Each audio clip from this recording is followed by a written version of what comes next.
tafsiri muyassar. Hicr suresi. Nahayeti şefqatlik ve mihriban Allah'ның ismi bilen başlayman. Alif, Lam, Ra.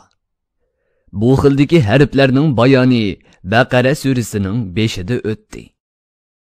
Bu ulug' oyatlar Muhammad alayhissalomga nozil qilingan kitobning, ya'ni haqiqatni eng yaxshi so'zlar bilan, eng ro'shan dalillar bilan ochiq bayon qilib bergan Qur'onning oyatlaridir. Kafirlar mo'minlarning orasidagi gunohkor kishilarning do'zaxdan chiqarilganligini ko'rgan chaqda, koshki bizmi Allohning birligiga ishonadigan mo'minlardan bo'lib, ular do'zaxdan chiqarilgandek chiqarilsaqchu deb orzulab ketadi. Ey payg'ambar, u kafirlarni qo'yib turg'in. Ular yeb-ichib dunyo lazzatlaridan bahramand bo'lib tursin. Ulardagi dunyolik arzu armonlar ularni Allohga toat ibodat qilishdan band qilib tursin. Ular uzoqqa qolmay qilmishlarining dunyo va oxiratdagi ziyonli oqibatini bilib qoladi. Ey payg'ambar, kafirlar seni inkor qilib o'zlariga azob tushirishlarini talab qilsa-mu, biz hech qanday bir shaharni belgilangan vaqtidan burun halok qilmaymiz. Ular haddidan eshib, burunqi halok qilingan qavmlarga tamoman o'xshagan chaqda ondan halok qilamiz. Hech qanday bir ummat o'zining ajlidan eshib ketib, uni uzartamaydi. Yoki ajlidan burun halok bo'lib, uni kemaytamaydi. Muhammad alayhissalomni inkor qiladigan kafirlar uni masxara qilib, "Ey Qur'on nozil qilingan odam, sen aqldan ozgan odam ekansan. Agar sen Alloh meni payg'ambar qilib avatdi degan so'zingda rostchil bo'lsang, sana guvohlik beradigan farishtalarni oldimizga elib kelsang-chu" dedi. Allah ularga raddiya berib, biz farishtalarni faqat azobga tegishlik bo'lganlarni iymon etmaganligi uchun kechiktirmay jazolash uchun tushiramiz. Farishtalar azob bilan tushgan chaqda ularga muhlat berilmaydi dedi. Qur'onni Muhammad alayhissalomga haqiqatan biz nozil qildik va uningga bir narsa qo'shib qo'yish yoki bir narsa elib etishdan albatta o'zimiz qo'g'daymiz. Ey payg'ambar, sheksizki sendan ilgari burunqi ummatlar ichidimi nurg'un payg'ambarlarni avatgan edik.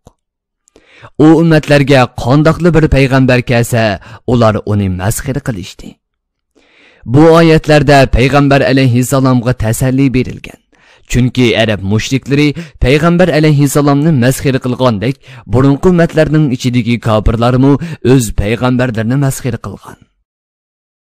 Ilgarki ummatlarning ichidagi gunohkorlarning dillariga payg'ambarlarni inkor qilish va masxara qilishdan iborat kufrlikni sog'inimizdek, ey payg'ambar, sening qavming ichidagi Allohni va uning payg'ambarini inkor qilgan, Qur'onning haq ekanligiga ishonmagan mushriklarning dillariga kufrlikni solamiz. İnkarchilarning halok bo'lishi burunqi ummatlarning beshidan o'tgan qonuniyatdir. Arab mushriklari shularga o'xshashdir. Bularning ichidan o'zlarining kofirligini va inkarchiligini davomlashtirganlarmi halok bo'ladi. Biz Mekkalik kafirlarga osmondan bir eshik echib bergan va ular bu eshikdan osmonga o'rlab u yerda Allohning ajoyib saltanatini ko'rgan taqdirdami, ular yana ishonmaydi. Va ko'zlarimiz sehrlandi. Biz ko'rmagan narsalarni ko'rganda xiyolga kelib qoldik. Muhammad bizning aqlimizni sehrlab qo'ydi degan bo'ladi. Bizning qudratimizning dalillaridan biri shuki, eng yaqin osmonda yulduzlarga orbitalarni qildik. Ular orqali yo'llarni ko'rgili, vaqtlarni hisoblag'ili, munbat va qoqos yerlarni bilgili bo'ladi. Qarab tafakkur qiladigan va ibrat oladiganlar uchun bu osmonni yulduzlar bilan zinnatladik. Biz osmonni Allohning rahmatidan qo'g'langan har bir shaytonning yetib berishidan qo'rqdik. Faqat qisman shaytonlarning ba'zi vaqtlarda osmondagi farishtalarning so'zlaridan o'g'irliqcha anglab oldiganlari buningdan mustasno. Lekin ro'shan oqar yulduz uni qo'g'lab yurib ko'ydirib yetadi. Oqar yulduz ko'ydirishdan burun ba'zi shaytonlar anglab olgan xabarlarni yer yuzidagi odamiy shaytonlarga yetkazib bo'ladi. Yer yuzini yeyib kang qildik. Ziminni tutib tursin deb ustiga tog'larni o'rnatdik. Yer yuzida insonlar ehtiyojli bo'ladigan har xil o'lchamlik o'simliklarni o'stirdik. Yer yuzida sizlar uchun madanlardan, toshlardan yasaladigan turmush lozimatliklarni yaratdik. Sizlarga yana bolalarni, xizmatchilarni va chorvalarni ato qildik. Sizlar ulardan manfaatlanisizlar. Ammo ularning rizqini sizlar bermaysizlar. Ularning rizqini olamlarning Rabbi bo'lgan Alloh o'zi beradi. Bu Allohning o'z fazlidan ato qilgan in'omi va izzat ikromidir. İnsanlarning manfaatlaridan qandoqli narsa bo'lsin, uning hamma turining xazinalari bizning dargohimizdadir. Biz uni faqat ma'lum miqdorda tushiramiz. Xazinalar Allohning ilkida bo'lib, bandalaridan xohlagan odamga beradi. Xohlagan odamga bermaydi. Bu Allohning rahmati va hikmatiga asosan bo'ladi. Biz shamollarni avatib, bulutlarni yomg'irga to'ldirdik. Bulutdan sizlarni, chorvalaringlarni va ziroatlaringlarni sug'urishga yetarlik yomg'irni yog'dirib berdik. Yomg'ir suyini suv omborlaringlarga qochilib elib saqlash sizlarning qo'linglardan kelmaydi. Lekin sizlarga rahim qilganlikdan uni biz saqlab beramiz. Sheksizki biz hayotlikda yo'q bo'lgan birini yoritib yoshitimiz. Hayotlikda bor bo'lgan birini ajali to'shqandan keyin o'ldiramiz. Zamonga va uningdagi barcha mavjudotga biz varislik qilamiz. Sheksizki biz Odam alayhissalomning zamonidan beri bu dunyoga kelib ketganlarni, hayotda turayotganlarni va qiyomatga qadar dunyoga keladiganlarni albatta obdan bilamiz. Sheksizki Rabbim qiyomat kuni insonlarning amallaridan hisob elish va ularga mukofot yoki jazo berish uchun ularni hisob maydoniga yig'adi. Allah haqiqatan barliq tadbirlarda hikmat bilan ish qilguchidir. Hammani bilguchidir. Uningga hech narsa maxfiy emas. Sheksizki biz odamni cheksa ovoz chiqadek qurg'an qora loydan yaratdik. Bu qurg'an qora loy uzun vaqt turganlikdan rangi va hidi aslidagi holatidan o'zgarib ketgan loy edi. Jinlarning otsi iblisni odamni yaratishdan ilgari tutunsiz o't yolqinidan yaratgan edik. Ey payg'ambar, shuni eslaginki Rabbing o'z vaqtida farishtalarga men haqiqatan cheksa ovoz chiqqadek qurg'an qora loydan inson yarataman.